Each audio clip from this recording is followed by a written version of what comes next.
அம்மா இப்ப நம்ம எங்க வந்திருக்கோம்? நம்மளா மைசூர் தாமா வந்திருக்கோம். இங்க ரயில்வே ஸ்டேஷன் பக்கத்தே ரூம் புக் பண்ணிருந்தோமா, அங்க போய் ஃப்ரெஷ் அப் ஆயிட்டு ஃபர்ஸ்ட் நம்ம போய் பாக்குற வந்து சாமுண்டீஸ்வரர் கோயில் தாமா போறோம். அங்க போகும்போதே அங்க மைசூர் கேஃபேன்னு ஒரு ஹோட்டல் இருந்துச்சு, அதுலதான் போயிட்டு காலையில பிரேக்ஃபாஸ்ட் முடிச்சுட்டு நேரா கோயிலுக்கு போயிட்டோமா. கோயிலுக்கு போற வழியில ரெண்டு பக்கமும் கடைங்களை பார்த்துட்டே போனோம். அங்க போய் பார்த்தா செம்ம கியூவா இருந்துச்சு. சரி 100 rupees டிக்கெட்ல போய் பார்க்கலாம், அதுவுமே டபுள் பங்குல இருந்துச்சுமா கூட்டம். அது இல்லாம மேகமூட்டத்தோட ஒரே மழை தூள் வேற போட்டுட்டே இருந்துச்சு. என்ன எப்படி தரிசனம் பார்ப்போம்னு தெரியாம இருந்தோம்.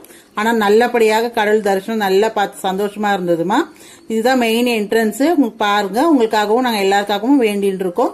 பெயிண்ட் அப்படியே வரும்போதே ஒரு பானிபூரி கடையை பார்த்தோன்னே சும்மா விடுமா, ஆளுக்கு ஒரு பிளேட் பானிபூரியை சாப்பிட்டுட்டு அதுக்கப்புறம் அடிவாரத்துல ஒரு லஞ்சுமே முடிச்சுமா. சூப்பர் லஞ்ச் அது முடிச்சுட்டு அதுக்கப்புறம் நெக்ஸ்ட் பிளேஸ் போலான்னு என்னன்னு சொல்லி டிசைட் பண்ணிட்டு இருந்தோம். என்ன இடம்ன்றது நாளைக்கு நான் உங்களுக்கு சொல்றேன். அது வரைக்கும் வெயிட் பண்ணுங்க. பார்த்த எல்லா வியூஸ்க்கும் நன்றி.